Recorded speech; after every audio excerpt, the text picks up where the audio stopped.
Welcome to The Explainer. Today, we are diving headfirst into a totally wild frontier where the absolute cutting edge of biology crashes straight into the future of computing. We're going to examine a concept that blurs the line between living tissue and artificial machinery so profoundly, it's forcing us to completely rethink what it means to be a machine and honestly, what it means to be alive. Okay, let's dive right in. I really want you to pause and think about this for a second. What if your next computer processor wasn't manufactured in some sterile fabrication plants out of silicon and rare earth metals, but was actually cultivated in a lab? What if it was made of living, pulsing human neurons? I know, it sounds like pure science fiction, but this is a reality that researchers are actively engineering right now. So to understand how on earth we get there, we first need to define what exactly this is. It's called organoid intelligence, or OI for short. Organoid intelligence is a novel, multidisciplinary field that's developing biological computing using 3D cultures of human brain cells coupled with advanced brain-machine interface technologies. And to be clear, we aren't just talking about a flat, boring layer of cells sitting in a petri dish. We are talking about complex, three-dimensional biological processors grown from stem cells that self-organize and literally mimic the architecture of a developing human brain. Which brings us to a massive, looming crisis in our digital world. Section 1. The end of silicon limits. Look, there is a totally stark contrast between our current technology and biology. Over on the left, silicon computing is incredibly fast at crunching numbers sequentially, but it is massively energy hungry, contributing heavily to our global carbon footprint. Training modern AI models requires literal warehouses full of servers. But on the right, biological intelligence, it might seem a bit chaotic, but it is hyper-efficient. Biological brains can handle complex, uncertain data seamlessly, and they do it functioning on just a tiny fraction of the power. To really put this into perspective, let's look at the Frontier supercomputer, which, when it debuted, was the world's most powerful machine. To process a single exaflop of data, that is a quintillion calculations per second, it requires an astonishing 21 million watts of power. It takes entire power plants just to keep these facilities running. And here is the absolute mic drop moment for biological computing. The human brain, operating at roughly that exact same estimated computational power of 1 exaflop, consumes just 20 watts. 20 watts. That is literally less power than the dim little light bulb sitting inside your refrigerator. The energy efficiency difference isn't just a little bit better, it's over 1,000,000 times more efficient. If we could harness even a fraction of this biological efficiency, it would completely revolutionize the entire tech sector and its environmental footprint. So how exactly do we harness it?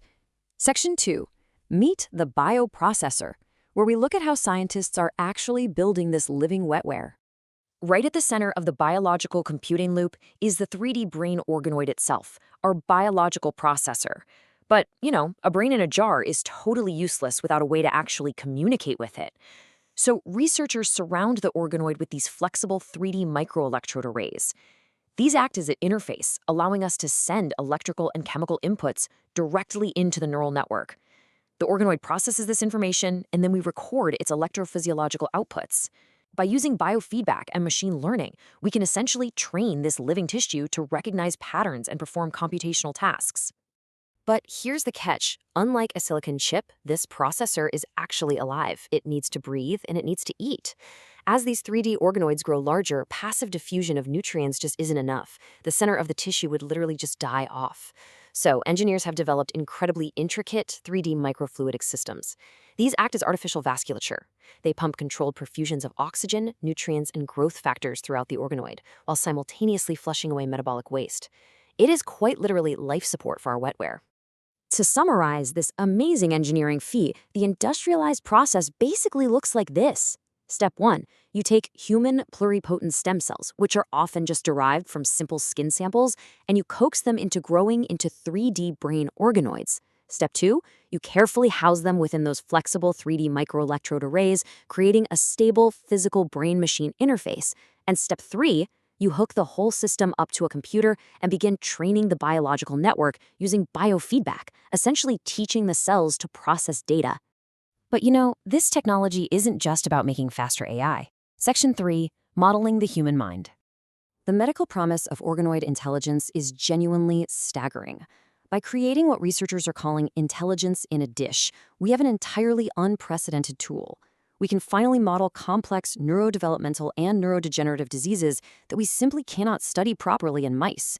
We can unlock the mechanisms behind Alzheimer's and dementia by actually watching human neural networks degrade in real time. We can take a patient's own cells, grow an organoid, and test personalized therapies right on it. We can even run infection studies for viruses like Zika or COVID-19 to see exactly how they attack human brain tissue. This technology is a massive beacon of hope for modern medicine. However, as these functional models become more and more complex, they introduce some incredibly profound questions. Section 4, the sentience dilemma. We are rapidly transitioning from viewing biology strictly as a medical model to viewing it as disposable raw material for industrial computation. In one really famous experiment, researchers created a system called DishBrain. They embedded human neurons in a simulated game world and successfully trained them to play the arcade game Pong. They actually exhibited goal-directed behavior. And in 2024, a company called Final Spark launched a neuro platform that offers universities the ability to literally rent remote computation time on living human brain organoids. We are taking synthetic organisms and functionally prioritizing algorithmic output over their natural biological processes. And this brings us face to face with a really thorny concept: emergent sentience.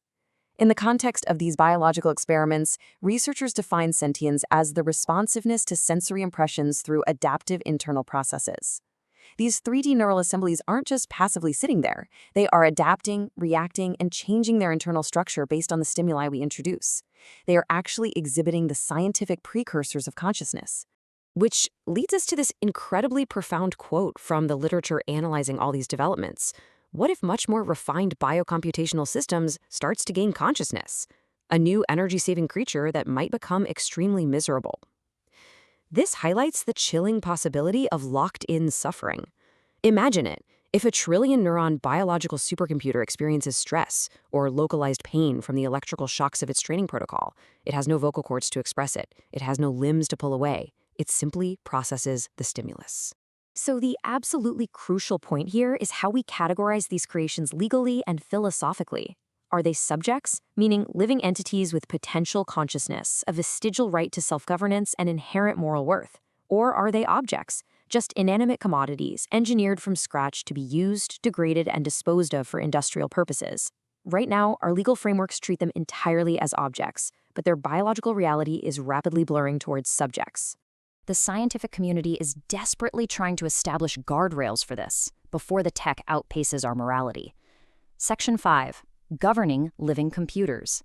The answer, for now at least, lies in initiatives like the Baltimore Declaration. This is a global call to action from leading scientists, ethicists, and policymakers. It advocates for something called an embedded ethics approach. Basically, this means you don't build the technology first and then ask ethicists to clean up the mess later.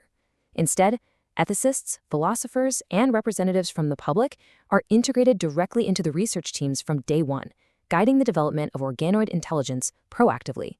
Practically speaking, this breaks down the specific ethical battlegrounds these embedded teams are currently analyzing. In cell donation, they have to grapple with donor consent. Like, does a skin donor have rights over a biocomputer made from their DNA? In bioculturing, we face questions around gene editing and the safe, humane disposal of these living networks. Under machine interface, we confront that terrifying risk of emergent suffering and violating the boundary between self and machine. And finally, applications. How do we ensure equitable access and maintain public trust when we are literally commercializing living tissue? The leap from silicon to biological processors could absolutely unlock cures for our most devastating diseases, and it could save our planet from the catastrophic energy demands of modern AI. But the cost of this progress has to be carefully weighed as we explore the idea of interspecies digital rights. We are engineering life to serve as hardware. So I'll leave you with this final existential question. If we build our digital future on living hardware, what happens to our own humanity in the process? Are we prepared for a world powered by interspecies digital servitude? Thank you so much for exploring this explainer with me. Keep asking the hard questions and keep learning.